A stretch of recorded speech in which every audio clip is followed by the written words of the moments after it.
Assalamualaikum warahmatullahi wabarakatuh. Perkenalkan, nama saya Rizka Lita dari Prodi Informasi Perpustakaan dan Kearsipan. Di sini saya ingin menjelaskan mengenai sejarah perpustakaan di dunia dan di Indonesia. Untuk melengkapi tugas mata kuliah saya, yaitu manajemen perpustakaan. Baiklah, yang pertama, sejarah perkembangan perpustakaan di dunia. Perkembangan perpustakaan di dunia terbagi atas beberapa periode. Yang pertama, periode zaman purba. Perkembangan perpustakaan tidak dapat dipisahkan dari sejarah manusia. Dalam sejarah, kehidupan manusia mula-mula tidak menetap, atau kehidupan yang sering disebut dengan kehidupan nomaden. Manusia berpindah-pindah tempat untuk berburu, mencari makan, serta mencari sumber air. Dalam kehidupan yang nomaden ini, manusia memperoleh pengalaman bahwa bila dia memberi tanda pada sebuah batu, pohon, papan, lempengan, serta benda lainnya yang ternyata dapat menyampaikan berita ke manusia lainnya. Berdasarkan bukti arkeologis diketahui bahwa perpustakaan pada awal mulanya tidak lain berupa kumpulan catatan atau transaksi niaga. Dengan kata lain, perpustakaan purba tidak lain merupakan sebuah cara untuk menyimpan catatan niaga. Jadi, ada kemungkinan bahwa perpustakaan dan arsip semula bersumber pada kegiatan yang sama untuk kemudian terpisah. Dari sinilah awal mula terbentuk perpustakaan. Fungsi utamanya yaitu untuk menyimpan produk tulisan masyarakat. Yang kedua, periode manusia modern. Pada tahun 1440 sesudah Masehi, Johann Gutenberg dari kota Mainz, Jerman mencetak buku dengan tipe cetak gerak. Penemuan ini dikembangkan pada abad ke-16, menciptakan pencetakan buku dalam waktu singkat yang mampu menghasilkan ratusan eksemplar. Hasilnya, bagi perpustakaan ialah terjadi revolusi perpustakaan, artinya dalam waktu singkat perpustakaan diisi dengan buku-buku cetak. Perpustakaan pertama di dunia adalah Perpustakaan Biblioteca Alexandria, Egypt, atau Perpustakaan Iskandariah, Mesir. Merupakan perpustakaan terbesar di dunia. Perpustakaan ini bertahan selama berabad-abad. Perpustakaan Iskandariah, Mesir didirikan oleh Ptolemy I, sang penerus Alexander atau Iskandariah pada tahun 323 sebelum Masehi, dan terus berlanjut sampai kekuasaan Ptolemy III. Raja-raja Mesir juga sangat gemar membelanjakan harta kerajaan untuk membeli buku dari seluruh pelosok negeri, di mana ia juga memerintah prajuritnya untuk menggeledah setiap kapal yang masuk guna memperoleh naskah. Jika ada naskah yang ditemukan, mereka menyimpan yang asli dan mengembalikan salinannya.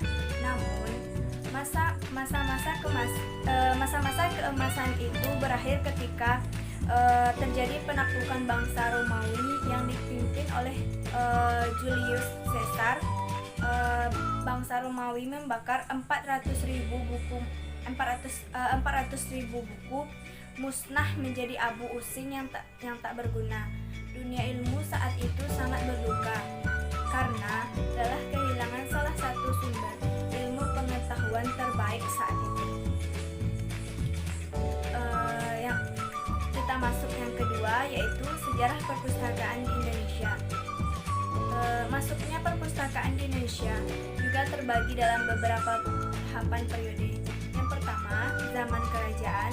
Yang kedua, zaman Hindia Belanda. Yang ketiga, zaman Jepang. Yang keempat, zaman setelah merdeka. Yang kelima, masuknya perpustakaan ke sekolah-sekolah. Yang pertama, zaman kerajaan. Bangsa Indonesia sejak lama telah mengenal peradaban baca tulis. Sejarah perpustakaan di Indonesia dapat dimulai pada tahun 400-an, yaitu saat lingga batu dengan tulisan Pallawa ditemukan dari periode Kerajaan Kutai. Dari Tarumanegara juga banyak dijumpai kaum Brahmana yang tentunya memerlukan buku atau manuskrip keagamaan yang mungkin disimpan di kediaman pendeta. Di Pulau Jawa sendiri, sejarah perpustakaan dimulai pada masa Kerajaan Mataram. Pada masa Kerajaan Mataram ini banyak dikenal pujangga keraton yang menulis berbagai karya sastra. Sebagai contoh seperti Sang Hyang Kemahayanikaan yang memuat uraian tentang agama Buddha Mahayana. Yang kedua, zaman Hindia Belanda. Kedatangan bangsa Barat di abad ke-16 tentu membawa perubahan tersendiri bagi perpustakaan di Indonesia.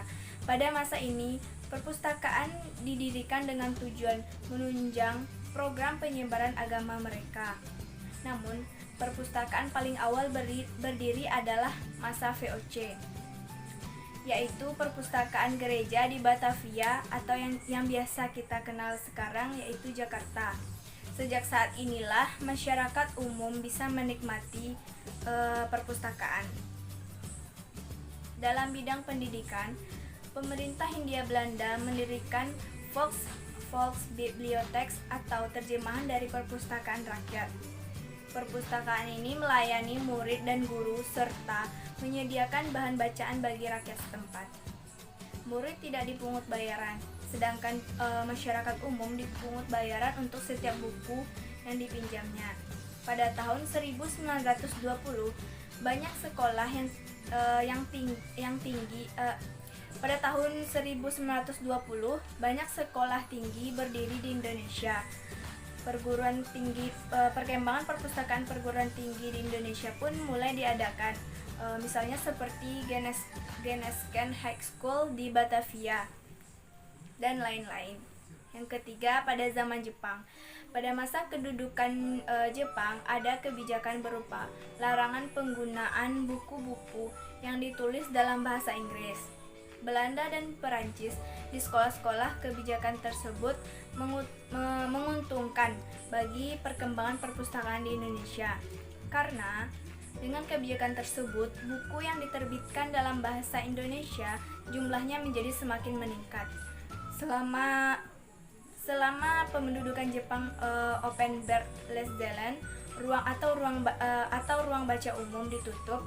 Pada periode ini juga lahir perpustakaan negara yang berfungsi sebagai perpustakaan umum. Pada tanggal 7 Juni 1952, perpustakaan Stichting for Culture Samenwerk, suatu badan kerjasama kebudayaan antara pemerintah Republik Indonesia dengan pemerintah negeri Belanda diserahkan kepada pemerintah RI. Kemudian oleh pemerintah Republik Indonesia diubah menjadi Perpustakaan Sejarah Politik dan Sosial Departemen PNK. Yang keempat, zaman setelah merdeka. Setelah Indonesia memproklamasikan kemerdekaannya, tidak hanya kegiatan dilakukan oleh Batavia's Genootschap van Kunsten en Wetenschapppen atau BGWK dan perpustakaan yang ada di Indonesia, terutama yang berkaitan dengan fungsi deposit bahan perpustakaan. Hal ini karena Indonesia baru saja merdeka, namun lambat laun perpustakaan di Indonesia mulai bangkit sejalan dengan berkembangnya perekonomian Indonesia. Masuknya perpustakaan ke sekolah-sekolah. Perpustakaan sebenarnya sudah mulai masuk ke sekolah sejak zaman Hindia Belanda. Namun, pada zaman Jepang sempat tidak berkembang, karena pada zaman Belanda banyak perguruan tinggi yang mulai berdiri. Dengan berdirinya perguruan tinggi tersebut, dibangunlah sebuah perpustakaan di berbagai perguruan tinggi sebagai sarana pendukung untuk pembelajaran.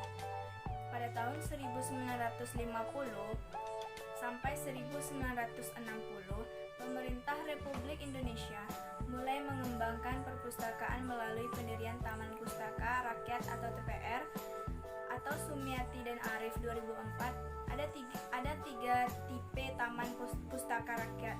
Yang pertama, tipe A untuk pedesaan. dengan komposisi koleksi 40% bacaan setingkat SMP dan 60% bacaan setingkat SMA. Yang kedua tipe B untuk kabupaten dengan komposisi koleksi 40% bacaan setingkat SMP dan 60% bacaan setingkat SMA.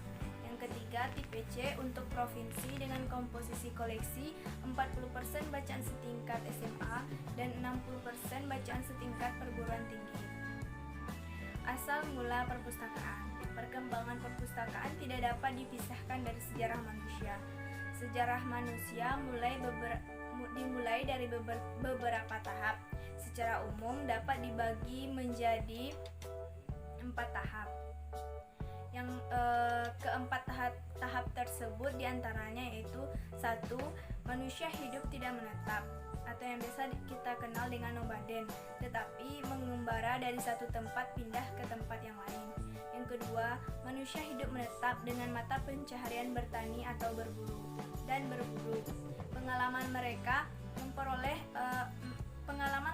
peroleh dalam bertani dan berburu mereka wujudkan dengan memberikan tanda pada batu, pohon, papan lempengan serta benda lainnya.